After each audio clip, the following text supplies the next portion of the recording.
I want them to just be hearing the movement of the song and always being aware of the structure, the underlying structure of the song, and not just thinking, oh, I'm playing this chord to this chord to this chord.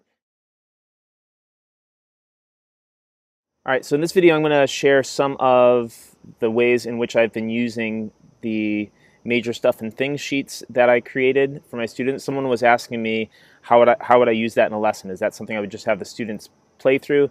And it is not. That would be probably extremely dull. I will explain things throughout that page, but to just have it as an assignment and just play through, that's not something that I would have my students do. With theory, the way that I teach theory is everything has to be tied to something you're learning. There needs to be like immediate practical application to the concepts that you're trying to get them to understand. Otherwise, it's just too abstract, and most won't really latch onto it. That's just been my personal experience.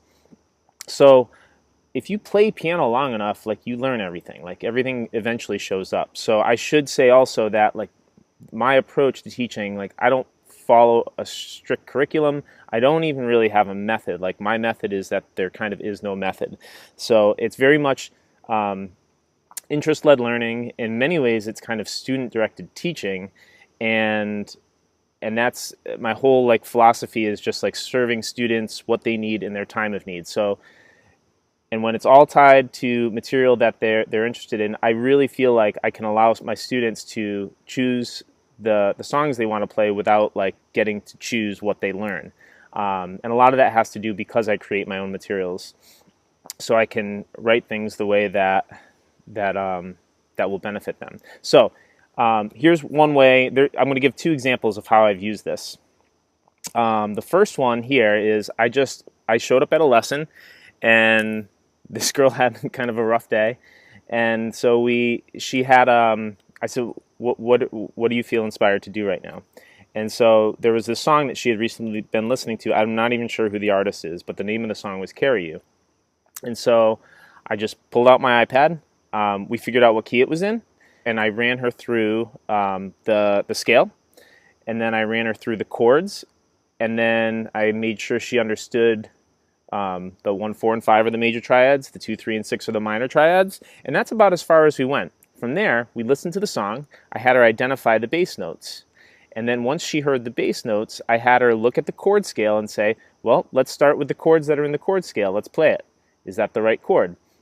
And so as we went through, you can see these blue check marks. We would check off a chord as it showed up in the song. Now, one of the first things, everything I demonstrate here today is on a very mini-size keyboard.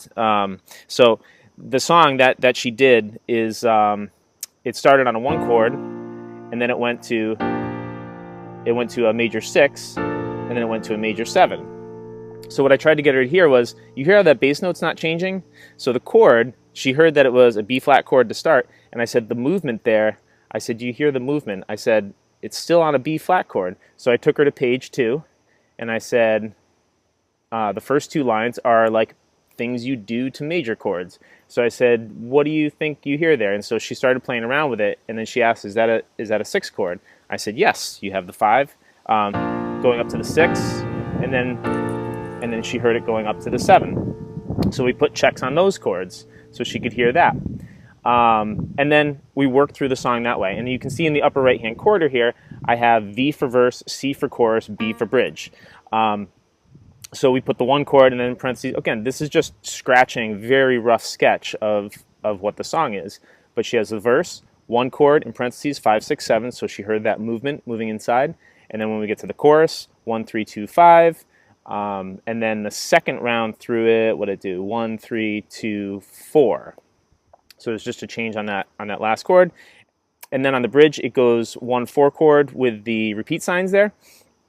And then the 6 chord, 4 chord, 2 chord, 5 chord. So she has kind of a rough sketch, and now she's thinking in numbers. She can hear the movement of the piece, and that is that's kind of my goal with this. Is I want them to just be hearing the movement of the song and always being aware of the structure, the underlying structure of the song, and not just thinking, oh, I'm playing this chord to this chord to this chord, because they don't feel the structure in that same way, or they don't think about it in the same way. So that's one way that I'm using these sheets. And again, this is going to be like the foundation of everything I teach. And who knows, maybe they'll evolve over time, but right now I'm really satisfied with how this is working. Now, the next thing that I'm doing is I'm working with another student who we're kind of creating zone piano arrangement, kind of like vocal accompaniment, learning to be in a band type of thing. But here's a this is a song called "The Boys Will Fall" by Kenny Chesney, and he's like, country super fan. So these are typically like lyric and chord sheets that I've given my students in the past. Let's see. So you can see here in the intro, I kind of set it up like those are measures with the bar lines and repeat signs in there. So the intro, he can kind of just see right away by looking at it, okay, each chord is 1 bar apiece. And then I try to place the chord as close to where I can where it falls with the lyrics. And on the right-hand side here, I give them a little bit of information. And this is kind of adjusted for each student, depending on how much knowledge they have. So he's kind of new to all this, so I gave him more information than I might with a more advanced student. So he gets the key, he gets the scale, because again, I teach the one-finger scales. And then the chords are set up with, there's his diatonic chords, and then he has the variants on those chords, the slash chords, and then the non-diatonic chords. So they're kind of all listed there, so we can kind of talk about those all before we even jump into the piece. And then again, that goes all the way through. If the verses and choruses are identical, I don't put the chords back in because it'll make the sheet wicked long. And let's see what else. Yeah, little things like these arrows I use to just like when a chord hits and holds out. You get, like, if you make these long enough, there's just little things that you do. I put reintro here because like right on "The Boys Will Fall," like that's where the reintro hits and things like that. So these are all little marks that I do. Now you can see in this song, again, I just kind of kept the basic like G chord, C chord.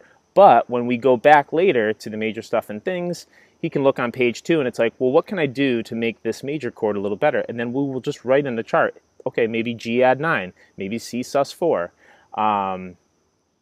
Actually, you wouldn't do C sus4 because that would, yeah, you wouldn't do C sus4 because that would take you out of the key because that's a 4 chord, but you might do it on the 5 chord, so on the D. So that's another way that I'm doing it. But something also to pair with this is kind of, it's something I've done before, but I think this is it's going to be better this time around. This is the same song, but it's what I call, this is going to be a chord find. So he gets all the same information, but instead of having the chords, he gets brackets where the chords should be. What I want them to be able to do is, I mean, the long-term goal is, this is something maybe they could be doing like while they're on a road trip somewhere. This is an assignment. You can say, okay, listen to this song on the radio, and can you hear all the movement and write these chords in? Or just as they're working through it, there's so many ways that they can use this. So that's it. Now this song, again, you just kind of put it through, and the non-diatonic chords, I tell them things like, that one will jump out at you. That'll be the chord that like comes out of nowhere, and you're like, ooh, where's that? What chord is that? Those are usually the non-diatonic chords because they're kind of the little surprises that pop up in the songs. So anyway, this is something that I'm doing that's, I think, it's gonna. I mean, I did it with this kid last night, and he really liked it. And so we got through it, and then we started playing through it. When I have him work through these chord sheets, I might have him just play through root position chords. We'll talk about add 9s, and I'll have them listen for melody notes. Like this song here, it hits this like G chord and the C chord. It's the same melody.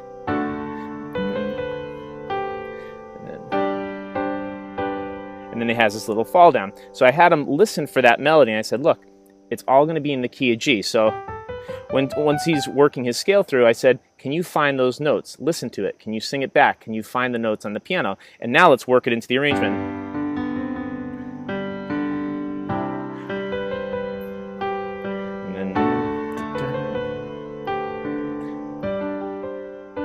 And then I might do a little fall there. And so now there's no there's no sheet music separating him from the instrument. He's like connected with the instrument, the notes that are here, he's aware of the key. And at this point, this is kind of interesting because he kind of struggles a little bit with reading. But if we then go and take this and notate it out after we learn it, it's like, hey, let's write that on the paper. Now it's connected to something that he just did, and it's more of like the sheet music then becomes like a map to a place he already knows how to get to, rather than this like I'm staring at the GPS like wondering where the heck to go. So this is something that I'm trying. This is kind of, I'll call this like, this is in beta phase, but I'm feeling pretty good about it. So I'm gonna go with it, and I'll keep you informed on how it goes. And let me know if this is something that you think you might like to try with your students, like either the chord finds or just using those things to kind of identify movement in songs and kind of those rough sketches. So, all right. Anyway, thanks for watching.